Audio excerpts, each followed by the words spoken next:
Hi, I'm DJ Ware. On this episode of the Cyber Gizmo, I'm going to do a little bit of analysis on the Nvidia and Intel deal. Nvidia just bought a 4% stock stake in Intel at a cost of around $5 billion. So, and that's not chump change, but maybe in the way Nvidia is making money right now, it might be just, change that fell out on the floor.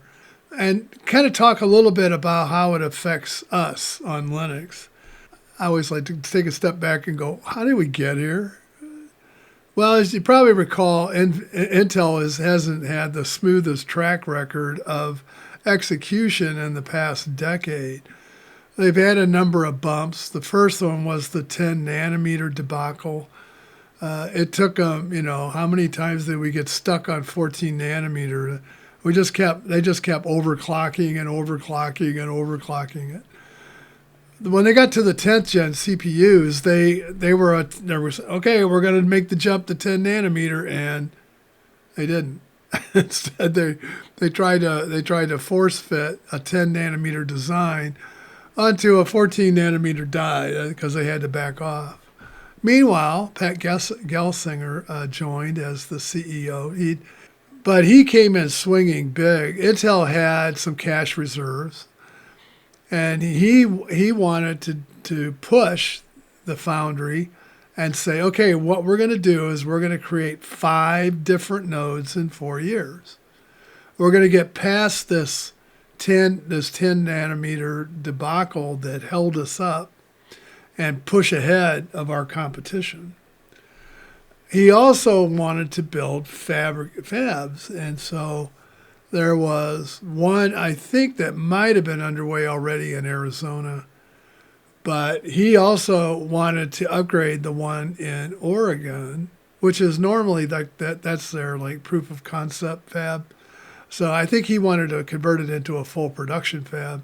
Plus there was one in Ohio that he wanted to build as part of the CHIPS Act. There was one in Germany he wanted to build as part of the EU's desire to have fabs on the continent, not the one in Ireland. They didn't want one just in Ireland. They wanted one on the continent. So, and that was a moonshot plan with the amount of money they had, and they burned through it so fast. And now that Gerslinger is out, a new CEO, Lip Bhutan, has taken over, and he appears to have been given a charter. Cut costs now. So, yeah, I think he's not only cutting costs, he's cutting projects. He's cutting headcount. He's cutting spending on projects that had been planned. Even entire roadmaps were cut. Intel is in kind of, I would say, survival mode. But what is their direction? What is Intel's direction? I think Lip Bhutan said it. It's the fabs.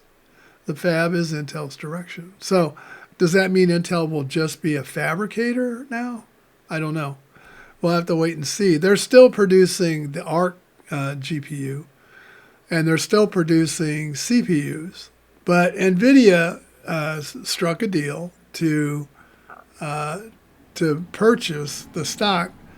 And why would they do that? So, because Nvidia is coming in on kind of at the top of the world. They CUDA rules AI and also HPC for the most part.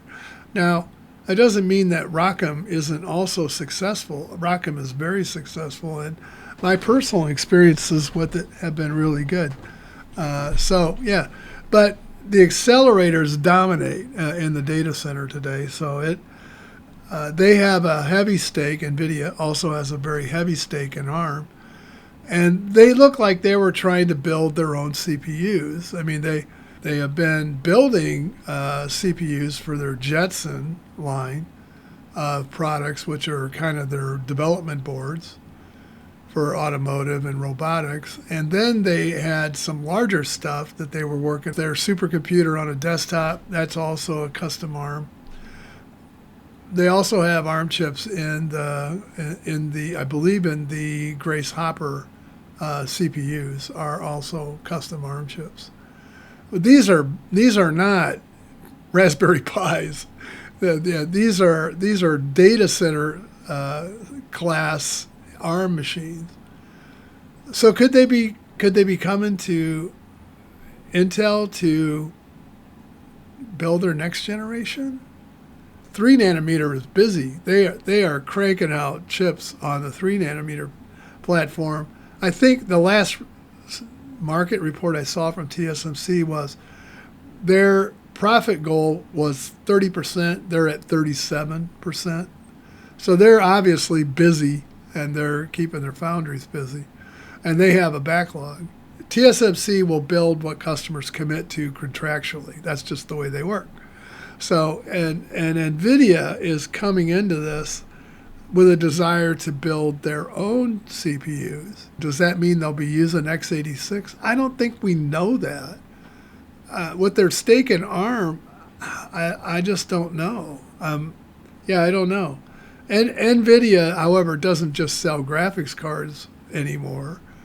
It sells the future of computing, and right now that future is in AI. There are some cracks in the armor, as they say.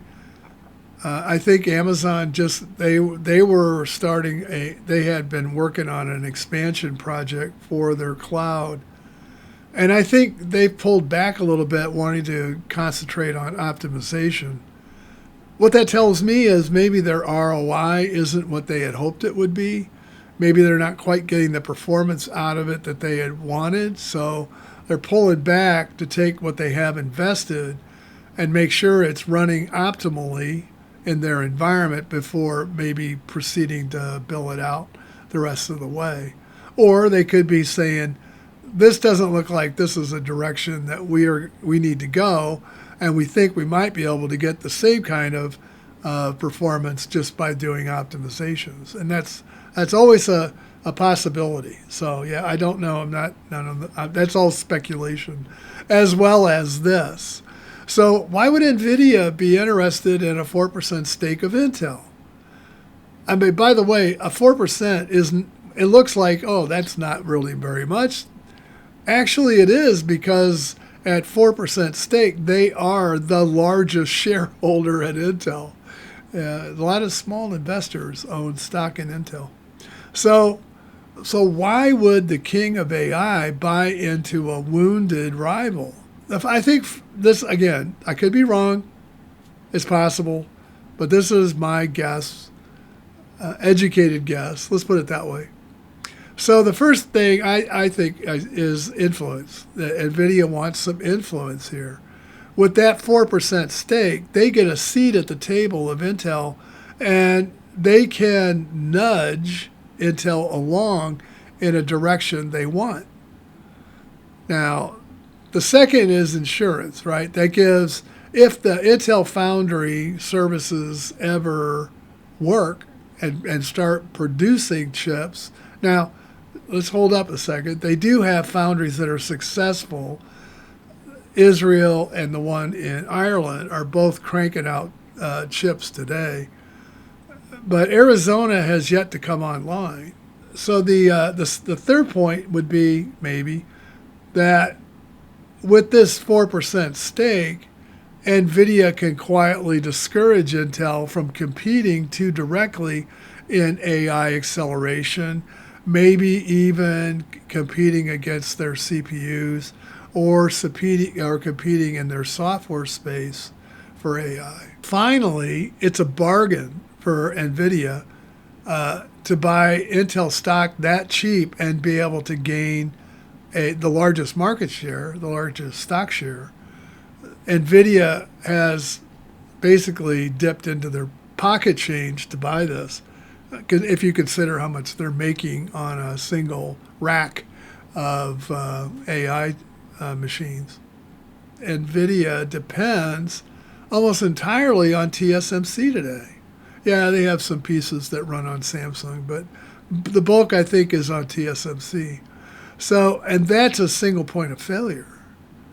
And it sits in Taiwan. Intel, on the other hand, is desperate I guess, yeah, for their foundry customers to show up. What Gerslinger did was he would start creating chips and then hope that customers bought them. Lip doesn't want to do that. He wants to go the way TSMC does. Now, TSMC, they only build when they have a contract to do so.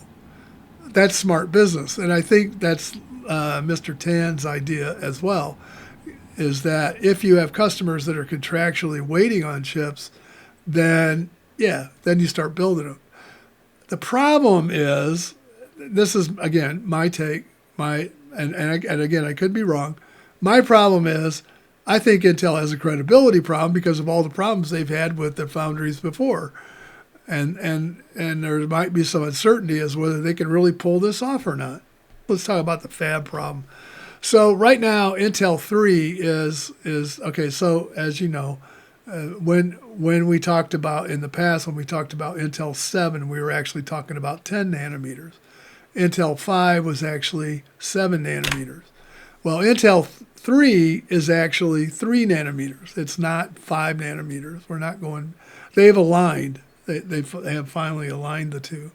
So yeah, and they also have 20A and 18A that are about ready to go into production, provided there's demand, right?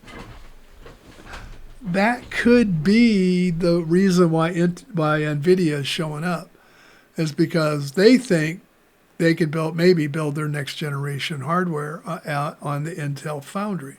The other one that is 14A, and that is on the drawing board right now. They don't know if they can do it. They don't know what the problems are going to be yet.